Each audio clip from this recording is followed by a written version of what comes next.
ನೀವು ಜೀವನದಲ್ಲಿ ಯಾವತ್ತಾದರೂ ಅಂದ್ಕೊಂಡಿದ್ದೀರಾ, ಇಷ್ಟು ಫೇಮಸ್ ಆದ ಮನುಷ್ಯ, ಇಷ್ಟು ಮನಿ ಇರೋ ಮನುಷ್ಯ, ಪ್ರಪಂಚ ಮೊತ್ತ ಎಲ್ರಿಗೂ ಗೊತ್ತಿರೋ ಮನುಷ್ಯ ಒಳಗಿಂದ ಎಷ್ಟು ಒಂಟಿಯಾಗಿ ಇರಬಹುದು ಅಂತ.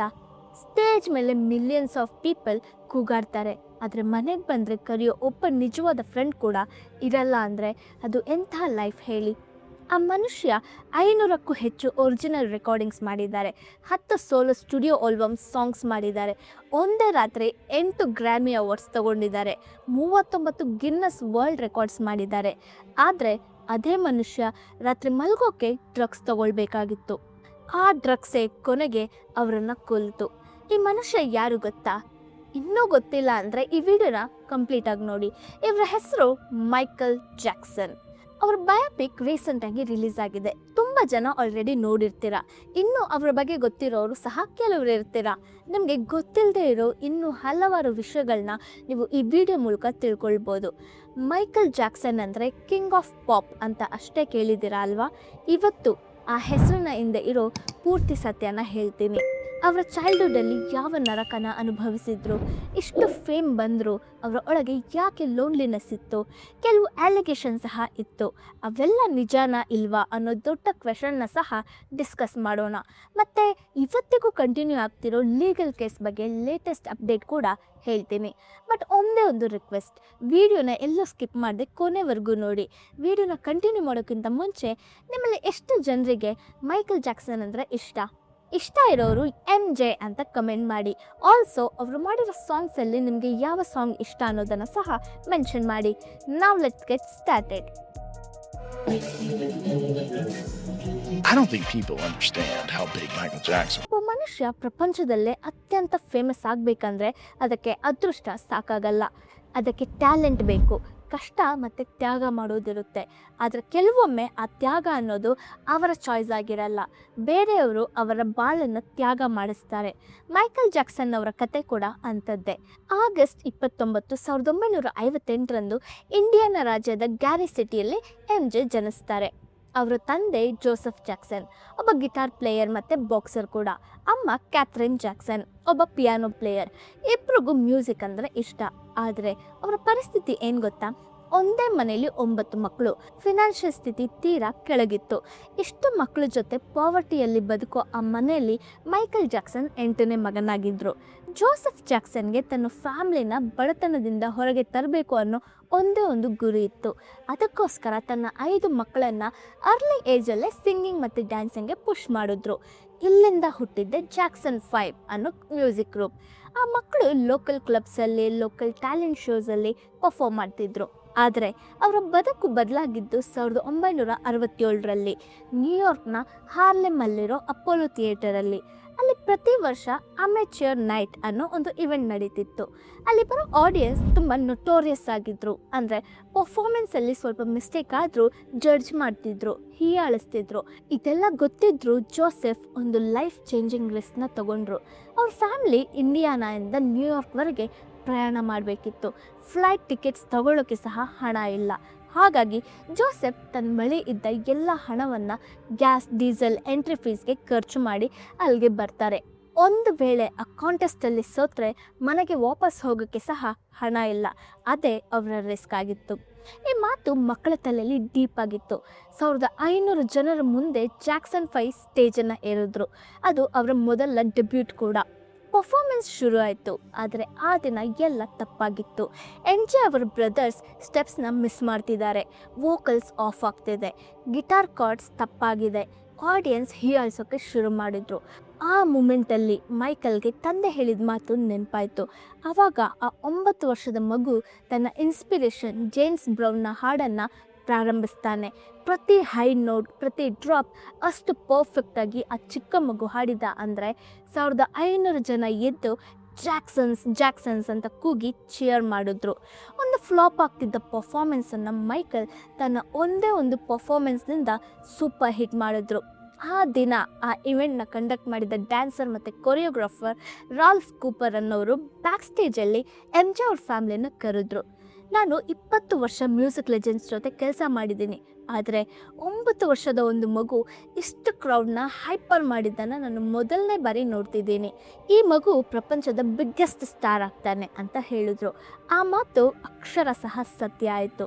ಆ ಪರ್ಫಾರ್ಮೆನ್ಸ್ ಬಗ್ಗೆ ನ್ಯೂಯಾರ್ಕ್ ಮೊತ್ತ ಮಾತಾಡ್ತಿತ್ತು. ಅವಾಗೆಲ್ಲ ಸೋಷಿಯಲ್ ಮೀಡಿಯಾ ಇರಲಿಲ್ಲ, ಆದರೂ ಮಾತುಗಳ ಮೂಲಕ ಆ ಹೆಸರು ಸ್ಪ್ರೆಡ್ ಆಯಿತು. 2 ವಾರದಲ್ಲೇ ಡಿಫ್ರೆಂಟ್ ಮ್ಯೂಸಿಕ್ ಲೇಬಲ್ಸಿಂದ ಕಾಲ್ಸ್ ಬರೋಕ್ಕೆ ಶುರು ಆದವು. ಜಾನ್ವರಿ 1968ರಲ್ಲಿ ಸ್ಟೀಲ್ ಟೌನ್ ರೆಕಾರ್ಡ್ಸ್ ಜೊತೆ ಬಿಗ್ ಬಾಯ್ ಅನ್ನೋ ಫಸ್ಟ್ ಸಿಂಗಲ್ ಆಲ್ಬಮ್ನ ರಿಲೀಸ್ ಮಾಡಿದ್ರು. ಅದರಲ್ಲಿ 10,000 ಕಾಪೀಸ್ ಸೇಲ್ ಆದವು. 1969ರಲ್ಲಿ ಮೋಟೌನ್ ರೆಕಾರ್ಡ್ಸ್ ಜೊತೆ I want you back release ಮಾಡಿದ್ರು. ಮತ್ತು ಅಲ್ಲಿಂದ ಜಾಕ್ಸನ್ಸ್ 5 ಗ್ರೂಪ್ ಫೇಮಸ್ ಆಗ್ತಾ ಹೋಯಿತು. ಮೋಟೌನ್ ಜೊತೆ 7 ವರ್ಷ ಕಾಂಟ್ರಾಕ್ಟ್ ಸೈನ್ ಮಾಡಿ 14 ಸ್ಟುಡಿಯೋ ಆಲ್ಬಮ್ಸ್ನ ರಿಲೀಸ್ ಮಾಡಿದ್ರು. ಜಾಕ್ಸನ್ 5 ಗ್ರೂಪಲ್ಲಿ ಮೈಕಲ್ ಇರ್ತಾ ಮೋಟೌನ್ ಜೊತೆ ಸೋಲೋ ಆಲ್ಬಮ್ಸ್ನ ಸಹ ಮಾಡ್ತಿದ್ರು. 1972ರಿಂದ 1975ರ ಮಧ್ಯದಲ್ಲಿ got to be there, Ben, music and me, forever Michael ಹೀಗೆ 4 ಸೋಲೋ ಆಲ್ಬಮ್ಸ್ನ ಮಾಡಿದ್ರು. ಇವೆಲ್ಲ US ಬಿಲ್ಬೋರ್ಡ್ ಹಾಟ್ 100ಅಲ್ಲಿ ಟ್ರೆಂಡ್ ಆದವು. ಆದರೆ ಪ್ರಾಬ್ಲಮ್ ಶುರು ಆಗಿದ್ದು ಅಲ್ಲೇ. Motown world wide 60 million record sale ಆಯಿತು. ಆದರೆ ಜಾಕ್ಸನ್ 5ಗೆ ರಾಯಲ್ಟಿ ಕೊಡ್ತಿದ್ದಿದ್ದು ಕೇವಲ 2.8% ಮಾತ್ರ. ಅವರ ಪರಿಶ್ರಮಕ್ಕೆ ಅದು ತುಂಬ ಕಡಿಮೆ. ಇದರಿಂದ ಕೋಪ ಬಂದ MJ ಫ್ಯಾಮಿಲಿ ಮೋಟೌನ್ನ ಬಿಟ್ಟು ಎಪಿಕ್ ರೆಕಾರ್ಡ್ಸ್ ಜೊತೆ ಕೈ ಜೋಡಿಸ್ತಾರೆ. ಆದರೆ ಮೊದಲೇ ಮೋಟೌನ್ ಹತ್ರ ಕಾಂಟ್ರಾಕ್ಟ್ ಸೈನ್ ಆಗಿತ್ತು ಅಲ್ವಾ, ಸೊ ಅವರು ಲೀಗಲಿ ಕೇಸ್ ಫೈಲ್ ಮಾಡಿದ್ರು. ಕೊನೆಗೆ ಕಾಂಪ್ರಮೈಸ್ ಆದರು. ಜಾಕ್ಸನ್ 5 ಅನ್ನೋ ಹೆಸರು ಮೋಟೌನ್ ಟ್ರೇಡ್ ಮಾರ್ಕ್ ಆಗಿ ಉಳಿದ ಕಾರಣ ಗ್ರೂಪ್ ಹೆಸರನ್ನು ಜಾಕ್ಸನ್ಸ್ ಅಂತ ಬದಲಾಯಿಸಿದ್ರು. ಆ ಹೆಸರು ಬದಲಾವಣೆ ಸ್ಲೋ ಆಗಿ ಡೌನ್ಫಾಲ್ ಆಗಿ ಬದಲಾಯಿತು. ಮೈಕಲ್ ಎಪಿಕ್ ರೆಕಾರ್ಡ್ಸ್ ಜೊತೆ ಸೋಲೋ ಆಲ್ಬಮ್ಸ್ನ ಶುರು ಮಾಡಿದ್ರು. 1979ರಲ್ಲಿ ಆಫ್ ದ ವಾಲ್, 1982ರಲ್ಲಿ ಥ್ರಿಲ್ಲರ್ನ ರಿಲೀಸ್ ಮಾಡಿದ್ರು. ಆ್ಯಂಡ್ ಈ ಥ್ರಿಲ್ಲರ್ ಆಲ್ಬಮ್ ಪ್ರಪಂಚದ ಮ್ಯೂಸಿಕ್ ಇಂಡಸ್ಟ್ರಿನೇ ಬದಲಾಯಿಸ್ತು. ಇಲ್ಲಿ ಒಂದು ಇಂಪಾರ್ಟೆಂಟ್ ಫ್ಯಾಕ್ಟ್ ಹೇಳಬೇಕು ಫ್ರೆಂಡ್ಸ್. ಥ್ರಿಲ್ಲರ್ ಆಲ್ಬಮ್ ಇಂದಿಗೂ ವರ್ಲ್ಡ್ನ ಬೆಸ್ಟ್ ಸೆಲ್ಲಿಂಗ್ ಆಲ್ಬಮ್ ಆಗಿ ಗ್ಲೋಬಲಿ ಉಳಿದೋಗಿದೆ. ಅಂದಾಜು 70 ಮಿಲಿಯನ್ ಕಾಪೀಸ್ ಜಗತ್ತಿನಾದ್ಯಂತ ಸೇಲ್ ಆಗಿದೆ. ಅಮೆರಿಕಾದಲ್ಲಿ ಈಗಲ್ಸ್ನ ಆಲ್ಬಮ್ ಜೊತೆ ಕಾಂಪಿಟೇಷನ್ ಇದ್ದರೂ ಗ್ಲೋಬಲ್ಲಿ ಮಾತ್ರ ಮೈಕಲ್ ಜಾಕ್ಸನ್ ರಾಜ ಆಗಿದ್ದರು. ಆ ಆಲ್ಬಮ್ಗೆ ಒಂದೇ ರಾತ್ರಿಯಲ್ಲಿ 8 ಗ್ರಾಮಿ ಅವಾರ್ಡ್ಸ್ ಬಂದವು. ಮ್ಯೂಸಿಕ್ ಹಿಸ್ಟರಿಯಲ್ಲಿ ಇದೊಂದು ಅನ್ಫರ್ಗೆಟಬಲ್ ರೆಕಾರ್ಡ್ ಆಗಿತ್ತು. ಆ ಆಲ್ಬಮ್ ರಿಲೀಸ್ಗೆ ಮೊದಲು ಹಾಲಿವುಡ್ಡಲ್ಲಿ ಮ್ಯೂಸಿಕ್ ವಿಡಿಯೋಸ್ ಅಂದರೆ ಕೇವಲ basic performance, basic effects and ಯಾವ ಸ್ಟೋರಿ ಲೈನು ಇರಲಿಲ್ಲ. ಆದರೆ ಮೈಕಲ್ನ ಥ್ರಿಲ್ಲರ್ ಆಲ್ಬಮ್ಗೆ 14 ನಿಮಿಷಗಳ ಪ್ರಮೋಷನಲ್ ವಿಡಿಯೋ ಮಾಡಿದರು. ಅದಕ್ಕೆ ಖರ್ಚಾದ ಹಣ ಅಂದಿನ $1.5 ಮಿಲಿಯನ್, ಇಂದಿನ ಮೌಲ್ಯದಲ್ಲಿ ಸುಮಾರು 4.5 crore. ಹೀಗೆ ಮೈಕಲ್ ಸೆಟ್ ಮಾಡಿರೋ ಟ್ರೆಂಡನ್ನು ಇವತ್ತಿಗೂ ಟಾಪ್ ಆರ್ಟಿಸ್ಟ್ ಫಾಲೋ ಮಾಡ್ತಾರೆ. ಈ ಆಲ್ಬಮ್ ರಿಲೀಸ್ ಆದ ಮೇಲೆ MTVಯಲ್ಲಿ ರಿಲೀಸ್ ಮಾಡಬೇಕು ಅಂದ್ಕೊಂಡ್ರು. ಆದರೆ MTV ಅದಕ್ಕೆ ಒಪ್ಕೊಳ್ಳಲಿಲ್ಲ. ಯಾಕೆ ಗೊತ್ತಾ? ಮೇಲ್ಮೇಲೆ ಅದರಲ್ಲಿ ಹಾರಿಫಿಕ್ ವಿಜುವಲ್ಸ್ ಇದೆ ಅಂತ ಕಾರಣ ಕೊಟ್ಟರು. ಆದರೆ ಒಳಗಿನ ನಿಜ ಏನಂದರೆ MTV ಆ ಕಾಲದಲ್ಲಿ ಬ್ಲ್ಯಾಕ್ ಆರ್ಟಿಸ್ಟ್ಗೆ ಆಪರ್ಚುನಿಟೀಸ್ ಕೊಡ್ತಿರಲಿಲ್ಲ. ಮೈಕಲ್ ಬ್ಲ್ಯಾಕ್ ಆರ್ಟಿಸ್ಟ್ ಆದ ಕಾರಣ ಅವರು ಅದಕ್ಕೆ ಒಪ್ಕೊಳ್ಳಲಿಲ್ಲ. CBS ರೆಕಾರ್ಡ್ಸ್ನ ಪ್ರೆಸಿಡೆಂಟ್ ವಾಲ್ಟರ್ ಎಟ್ನಿಕಾಫ್ MTVನ ವಾರ್ನ್ ಮಾಡಿದ್ರು, ಬಿಲ್ಲಿ ಜೀನ್ ಟೆಲಿಕಾಸ್ಟ್ ಮಾಡದಿದ್ರೆ ನಮ್ಮ ಎಲ್ಲ ಆರ್ಟಿಸ್ಟ್ ಮ್ಯೂಸಿಕ್ ನಿಮ್ಮ ಚಾನಲಿಂದ ತೆಗೆದುಬಿಡ್ತೀವಿ ಅಂತ. MTV ಅವರು ಅವಾಗ ಬಿಲ್ಲಿ ಜೀನ್ನ ಟೆಲಿಕಾಸ್ಟ್ ಮಾಡಿದ್ರು. ಅಲ್ಲಿಂದ ಬ್ಲ್ಯಾಕ್ ಆ್ಯಂಡ್ ವೈಟ್ ಆರ್ಟಿಸ್ಟ್ ಎಲ್ರಿಗೂ ಈಕ್ವಲ್ ಆಪರ್ಚುನಿಟಿ ಬಂದ ಸ್ಟ್ಯಾಂಡರ್ಡ್ನ ಆ ಆಲ್ಬಮ್ ಸೆಟ್ ಮಾಡ್ತು. ಮೈಕಲ್ ಜಾಕ್ಸನ್ ವರ್ಲ್ಡ್ ಸ್ಟಾರ್ ಆದದ್ದು ಮಾತ್ರ 1983ರಲ್ಲಿ. ಮೋಟೌನ್ನ 25th ಆ್ಯನಿವರ್ಸರಿಯ ಟೆಲಿವಿಷನ್ ಸ್ಪೆಷಲಲ್ಲಿ ಬಿಲ್ಲಿ ಜೀನ್ಗೆ ಪರ್ಫಾರ್ಮ್ ಮಾಡಿದಾಗ ಒಂದು black hat, black jacket, single silver gloves ಜೊತೆ ಸ್ಟೇಜ್ ಮೇಲೆ ಬಂದ ಮೈಕಲ್ ಮೊದಲನೇ ಬಾರಿ ಪ್ರಪಂಚದ ಮುಂದೆ ಮೂನ್ ವಾಕ್ ತೋರಿಸಿದ್ರು. ಆ ಕ್ಷಣ ಹಿಸ್ಟರಿ ಕ್ರಿಯೇಟ್ ಆಯಿತು. ಥ್ರಿಲ್ಲರ್ನ ನಂತರ 1987ರಲ್ಲಿ ಬ್ಯಾಡ್ ಆಲ್ಬಮ್ನ ರಿಲೀಸ್ ಮಾಡಿದ್ರು. ಆ ಆಲ್ಬಮ್ US ಮಾತ್ರ ಅಲ್ಲ, ಬೇರೆ 25 ಕಂಟ್ರೀಸಲ್ಲಿ ಸೂಪರ್ ಹಿಟ್ ಆಯಿತು. ಬ್ಯಾಡ್ ಟೂರ್ ಇದು ಇವತ್ತಿಗೂ ಒಂದು ಹಿಸ್ಟಾರಿಕಲ್ಲಿ ಇಂಪಾರ್ಟೆಂಟ್ ಆದ tour. 15 countries, 123 concerts, 4.5 million audience, 1000 ಕೋಟಿಗಿಂತ ಹೆಚ್ಚು ರೆವಿನ್ಯೂ ಆ ಕಾಲದಲ್ಲೇ ಆಯಿತು. ಲಂಡನ್ನಲ್ಲಿ ಆ ಟೂರ್ಗೆ ಪ್ರಿನ್ಸೆಸ್ ಡಯಾನಾ ಮತ್ತು ಪ್ರಿನ್ಸ್ ಚಾರ್ಲೆಸ್ ಕೂಡ ಅಟೆಂಡ್ ಆದರು. 2 ಗಿನ್ನಸ್ ವರ್ಲ್ಡ್ ರೆಕಾರ್ಡ್ಸ್ ಆ ಟೂರ್ಗೆ ಬಂದವು. 1991ರಲ್ಲಿ ಡೇಂಜರಸ್ ಆಲ್ಬಮ್ ಬಂತು. ಒಂದೇ ವಾರಕ್ಕೆ world wide 5 million copies sale ಆಯಿತು. ಆ ಆಲ್ಬಮಲ್ಲಿ ಬಂದ ಬ್ಲ್ಯಾಕ್ ಆರ್ ವೈಟ್ ಸಾಂಗಲ್ಲಿ ಒಬ್ಬ ಭಾರತೀಯ ಡ್ಯಾನ್ಸರ್ ಕೂಡ ಇದ್ದಾರೆ, ಯಮುನಾ ಶಂಕರ್ ಶಿವಮ್ ಅವರು. ಫ್ರೆಂಡ್ಸ್, ವಿಡಿಯೋನ ಕಂಟಿನ್ಯೂ ಮಾಡೋಕ್ಕಿಂತ ಮುಂಚೆ ಒಂದು ಮಾತು ಹೇಳಬೇಕು. ನೀವು ಈ ವಿಡಿಯೋನ ಇಲ್ಲಿವರೆಗೂ ನೋಡಿದ್ದೀರಾ ಅಂದರೆ ಖಂಡಿತ ಈ ವಿಡಿಯೋ ನಿಮಗೆ ಇಷ್ಟ ಆಗಿದೆ. ಸೊ ಮರೀದೆ ನಮ್ಮ ಚಾನೆಲ್ನ ಇನ್ನೂ ಸಬ್ಸ್ಕ್ರೈಬ್ ಮಾಡಿಲ್ಲ ಅಂದರೆ ಇವಾಗಲೇ ಸಬ್ಸ್ಕ್ರೈಬ್ ಮಾಡಿ. ಇಂಥ ಡಾಕ್ಯುಮೆಂಟರೀಸ್ ಕನ್ನಡದಲ್ಲಿ ಬೇಕಾದರೆ ಈ ವಿಡಿಯೋಗೆ ಲೈಕ್, ಶೇರ್ ಆ್ಯಂಡ್ ಹೈಪ್ ಮಾಡಿ.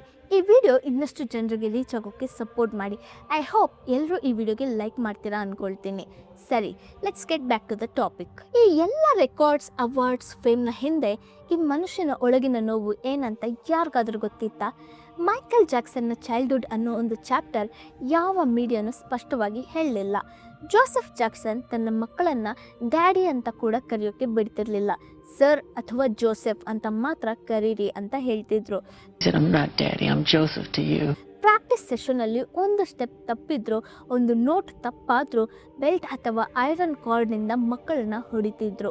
ಒಂದು ಇಂಟರ್ವ್ಯೂವಲ್ಲಿ ಮೈಕಲ್ ಹೇಳಿದ್ದಾರೆ, ಚಿಕ್ಕ ವಯಸ್ಸಿಂದ ನಾನು ಅಪ್ಪನನ್ನು ಡ್ಯಾಡಿ ಅಂತ ಹೇಳ್ಕೊಂಡು ಹಗ್ ಮಾಡಬೇಕು ಅಂತ ಅಷ್ಟು ಆಸೆ ಇತ್ತು, ಆದರೆ ಆ ಅವಕಾಶ ಯಾವತ್ತೂ ಬರಲಿಲ್ಲ ಅಂತ. ಅದಕ್ಕೆ ತನ್ನ ಮಕ್ಕಳಿಗೆ ಮೈಕಲ್ ಅಂತ ಕರಿಬೇಡಿ, ಡ್ಯಾಡಿ ಅಂತ ಮಾತ್ರ ಕರೀರಿ ಅಂತ ಹೇಳ್ತಿದ್ರು. I don't allow my children to call me Michael. I say I'm daddy. ಇದೊಂದು ಸೈಕಾಲಜಿಕಲ್ ವುಂಡ್.